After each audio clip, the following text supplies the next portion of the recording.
Welcome everyone to the first episode of the FIFA 23 Hartlepool United Road to Glory. Now I'm really doing this series because after looking back at it, I actually haven't won the Champions League in a completed FIFA series. I did back with my Crawley Town Road to Glory, but I had some file transferring issues, so I lost a bunch of that gameplay. And the rest of the series, I just haven't gotten that far, haven't completed them. So while I had been doing, some of the FIFA 14, 15, 16 stuff, I realized that I have to win the Champions League at least once on FIFA 23. Otherwise, it's an entire waste of the year. So to remedy that, I'm going to be using Hartlepool United down in League 2. $2 million transfer budget, nothing too crazy. Financial is a little bit high, but they're one of the worst teams, so I figured why not use them. And we're going to be using a 4-1-2-1-2 narrow. Squad's pretty average at best. I mean, there's one or two good young players, but it's very just kind of middle-of-the-road type of players. And we're starting things off brilliantly with our starting defensive mid hyperextending his knee and being out for the next 6 weeks. Ben Killip has been sold for $290K. Pruti will be going on a 1-year loan move to Saudi Arabia to join Al-Tai. Joe Gray will be going on a 1-year loan move to SCR Altach. Tom Crawford on a 1-year loan move to Spal over in Italy.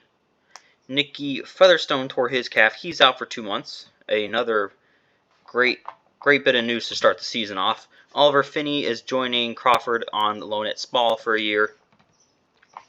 And I've decided to invest pretty heavily in the youth academy to start things off.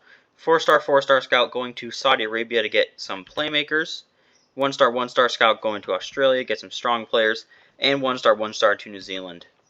We won Manager of the Month for the month of November, actually October.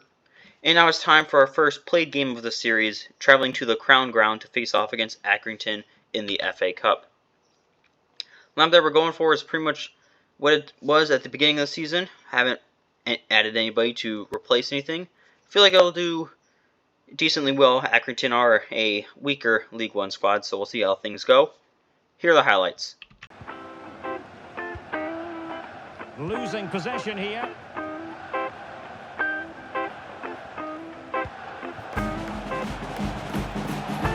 And played in. Can he finish here? A truly magnificent. Well, it could be on for him here. What an important piece of defending.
So we won this game 4-1, pretty overall dominance from everyone, and just another good win.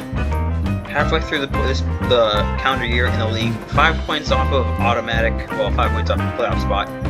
So needed an extra improvement or two. And Jesus Gomez will be hopefully helping that acquisition. Amazing mustache, very good potential.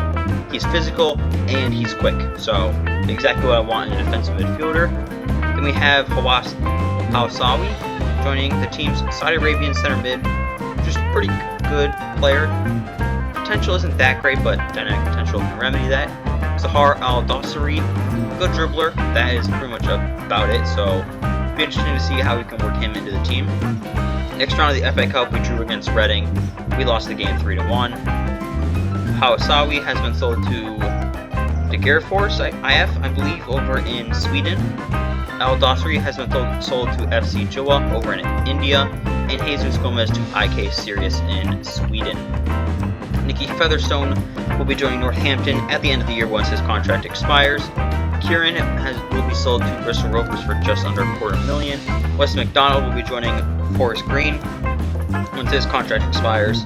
Daniel Dodds will be joining Grimsby for $320,000. And joining the team from the Youth Academy is Dakir Ahmed, Saudi Arabian attacking midfielder. He's 6'2", pretty big for an attacking midfielder, so gives him some good leverage into making the first team squad. And potential 70 to 82, nothing great but good for now. Same goes for Ibrahim, not the greatest of potential, but it'll at least do for now. And same goes for Salah. Jude Taylor is a definite work in progress at that right back position. Dimitriou, nothing too crazy, just depth at this point. Same goes for Ahmad and Al Ghatani, Saad, Daniels, Suleimani. Alex Lacey has been sold for pretty much nothing. Same for Albert Daniels. Jude Taylor will be on loan for the entirety of next year as he joins Mumbai City CF for the year. And we finished 17th place. Not at all a good place to be in. I mean, we got a long way to go. FA Cup knocked out in the third round by Reading 3-1. Carabao Cup knocked out in the first round by Wimbledon on penalties. Papa John's last in our group. The two players who made the most appearances for us are both leaving the club once their loans expire this year, and 5th and 6th place are the same. Our top goal scorer will be leaving the club on because his loan is expiring. Our tied for our third highest goal scorer, also going out on loan. And our top assister, our best player just overall, and Kemp, will be leaving the club as he's going out on loan next year. Trusty, tied for second place in assists, he will be also leaving as his loan will be expiring. So yeah, I mean, pretty key players all leaving on loan, plus a couple of, I wouldn't say crucial, but at least building pieces leaving as their contracts are also expiring. So it's going to be interesting. We do have Taylor Foran as our center back, who's kind of carrying this team. Same goes for Hoorah striker. Two cornerstone players that we just got to build the rest of the team around. Overall, not at all a good start to the career.